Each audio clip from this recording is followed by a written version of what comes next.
Friends, welcome to yes और आज हम लोग थर्मोकेमिस्ट्री का एमसीक्यू क्वेश्चन डिस्कस करने वाले हैं फिजिकल केमिस्ट्री में बीएससी सेकेंड ईयर का। ठीक है,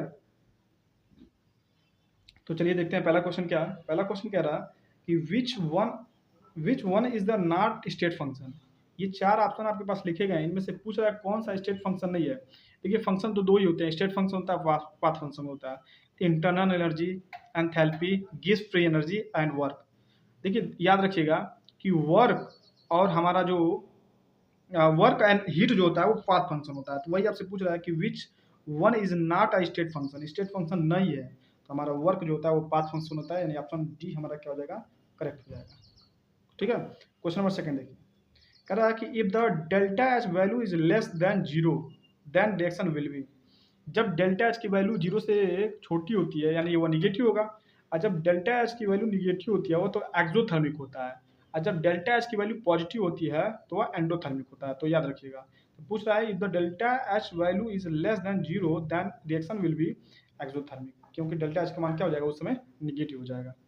ठीक है, कई सारा रिएक्शन आप लोगों ने देख रखा होगा। क्वेश्चन नंबर थर्ड देखिए, कह रहा काम कि which is true for spontaneous endothermic process.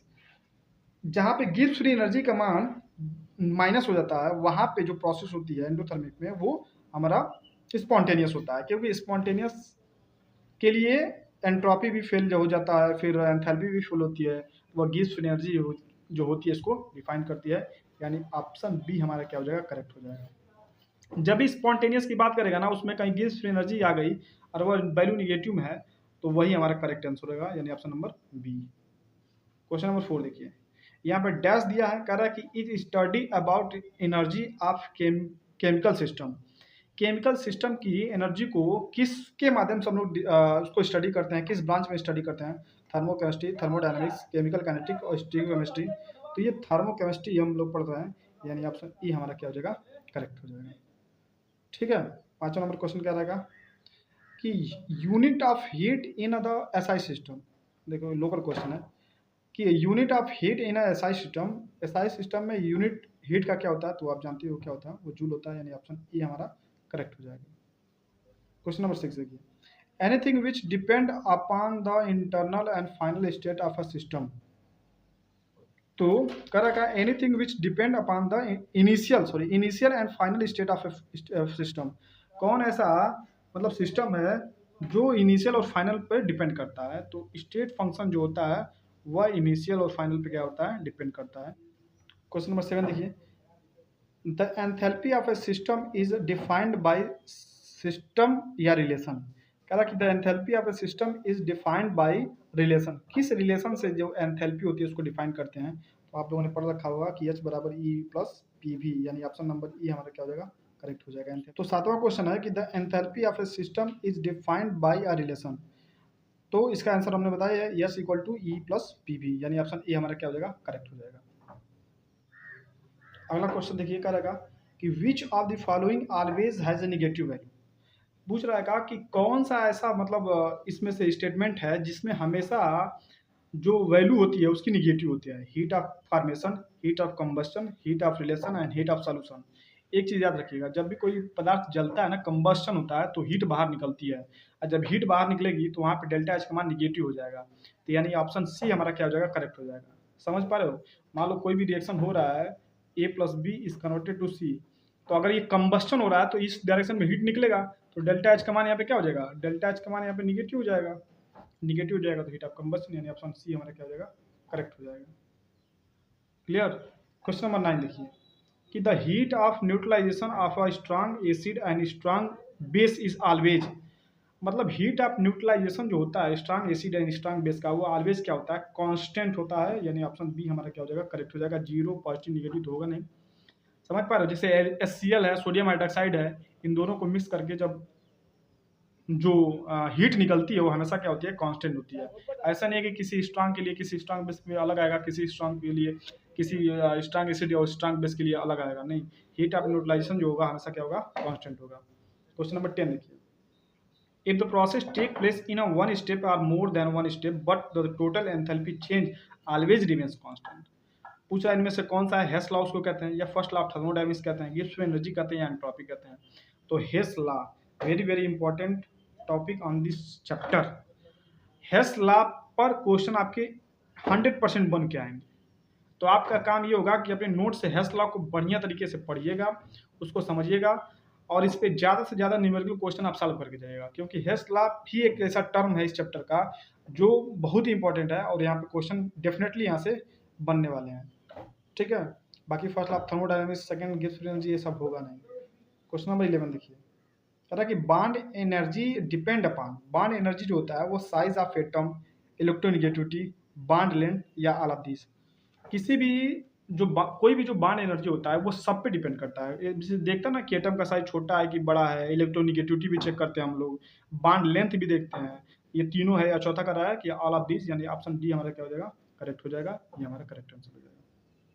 ठीक है, क्वेश्चन नंबर 12 देखिए, when one mole of the compound is formed from the element is called, मतलब कह रहा है कि अगर एक मोल कंपाउंड को हम फार्म करते हैं, यानी उसको बनाते हैं एलिमेंट से, उसके नेचुरल एलिमेंट से, तो उसका डिफिनीशन क्या होगा, उसको हम लोग क्या कहते हैं, क्या हीट ऑफ कंबशन कहते हैं, हीट ऑफ सिंथेसिस कहते हैं, या नॉन ऑफ दिस, या हीट ऑफ फॉर्मेशन। देखिए, हीट ऑफ कंबशन ये होता है कि जब एक मोल जलाने के बाद, हीट ऑफ फार्मेशन नाम से स्पष्ट है, heat of formation, heat of formation उसे कहते हैं जब एक मोल हमको फार्म करना हो या बनाना हो, टर्म से ही पकड़ लेते हैं इसको, हीट ऑफ फार्मेशन, यानी ऑप्शन बी हमारा क्या हो जाएगा, इसमें करेक्ट हो जाएगा। क्लियर। क्वेश्चन नंबर 13 देखिए, कहा कि the operators use to measured heat changing during chemical action is called, कौन से ऑपरेटर का हम लोग यूज करते हैं केमिकल रिएक्शन में उसके हीट को चेंज करने के लिए, पोलरामीटर, कैलोरीमीटर, या कोलोरोमीटर, या नॉन ऑफ दीज। तो आप जानते हो कि कैलोरीमीटर, या नहीं जानते तो जान लीजिए, कैलोरीमीटर जो होता है इससे हम लोग क्या करते हैं, किसी भी केमिकल प्रोसेस में हीट को मेजरमेंट हम लोग क्या करते हैं। तो ये हमारे 13 क्वेश्चन थे किसके, थर्मोकेमिस्ट्री के। तो लगभग मैंने केमिकल इक्विलिब्रियम करा दिया है फिजिकल में, और इसके पहले हम लोगों ने इलेक्ट्रोकेमिस्ट्री सेकंड को कर लिया, और यहाँ पे हमारा कौन सा हो गया, थर्मोकेमिस्ट्री हो गया। तो एक दो चैप्टर और बचे हैं, जैसे फेज रूल से भी क्वेश्चन आपके बनने के क्या होते हैं, चांसेस बहुत ज़्यादा होते हैं। तो फेज रूल हो गया, और कुछ जो चैप्टर बाकी हैं उसको भी हम लोग क्या करेंगे, जल्द कवर करेंगे। ठीक है, तो हल्का सा एक बार इसको रिकॉल करते हैं, एक बार इसको रिवाइज करते हैं, देखते हैं। पहला क्वेश्चन है कि which one of the not state function, state function इसमें से कौन नहीं है, internal energy, enthalpy, Gibbs frequency, ये सब स्टेट फंक्शन है। वर्क जो है स्टेट फंक्शन नहीं है, क्योंकि ये पार्ट फंक्शन है। If delta H value is less than zero, अगर डेल्टा एच की वैल्यू निगेटिव होती है तो वह एक्सोथर्मिक होगा, डेल्टा एच की वैल्यू पॉजिटिव होती है वो तो एंडोथर्मिक होगा, उसको याद रखिएगा। क्वेश्चन नंबर 3 देखिए, which is the true for the spontaneous endothermic process, spontaneous की बात करेगी, डेल्टा जी का वैल्यू, डेल्टा जी का जो मान है अगर निगेटिव आ गया तो वो प्रोसेस स्पॉन्टेनियस कहलाएगा।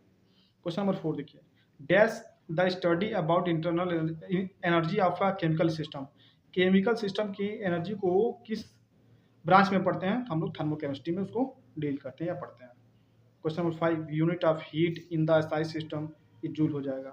क्वेश्चन नंबर 6 क्या रहेगा कि anything which depend upon the initial and final state of a system, उसी को हम लोग स्टेट फंक्शन कहते हैं। ठीक है, क्वेश्चन नंबर 7 क्या है कि the enthalpy of a system is defined by a relation, किस रिलेशन के में हम लोग एंथैल्पी को क्या करते हैं, डिफाइन करते हैं। देखिए 4 ऑप्शन है, ये आपके सब के सब क्या होते हैं, गलत होते हैं, यानी H equal to E plus P B, इसको याद रखिएगा, वेरी इंपॉर्टेंट क्वेश्चन है। ये है कि हमारा क्या होता है, रिलेशन होता है।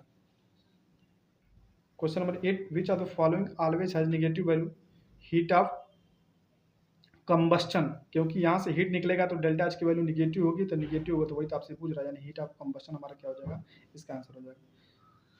The heat of neutralisation of strong acid and strong base is always, always क्या होता है, कांस्टेंट होता है, मतलब strong acid and strong base always constant होता है। Question number 10, if a process take place in one step or more than one step the enthalpy change always remains, Hess law, उसको हम लोग क्या करते हैं, कहते हैं हेस लॉ ही, जो एक स्टेप या दो स्टेप में अगर देखते हैं तो उसकी एंथैल्पी चेंज ऑलवेज क्या होती है, कांस्टेंट होती है। क्वेश्चन नंबर 11 देखिए, bond energy depend upon, bond energy किस पे डिपेंड करता है, size of atom, electronegativity, bond length, या दिस, तो इस सब पे डिपेंड करता है bond energy. Clear. Question number 12 देख लीजिए, कह रहा कि when one mole of the compound is form from the element is called, एक मोल अगर फॉर्मेशन होता है तो उसको हम लोग हीट ऑफ फॉर्मेशन कहते हैं, अगर एक मोल जलता है तो हीट ऑफ कंबशन कहते हैं। कौन सा ऑपरेटर्स होता है जिसको हम लोग केमिकल रिएक्शन में जब हीट चेंज होता है तो उसको मेजरमेंट करते हैं, तो हमारा कैलोरीमीटर होता है। ये 13 क्वेश्चन। तो इसी तरह हर एक वीडियो में हम लोगों ने 14 या 15 या 30 क्वेश्चन कर रहा है, ताकि मतलब एक आइडिया लगे आपको कि क्वेश्चन किस प्रकार बन रहे हैं और क्वेश्चन कहाँ से आते हैं। ठीक है, तो धीरे धीरे जितना भी हो सकता है उसको हम लोग आपके साथ मिले हुए हैं, जुड़े हुए हैं, उसको प्रोवाइड किया जा रहा है।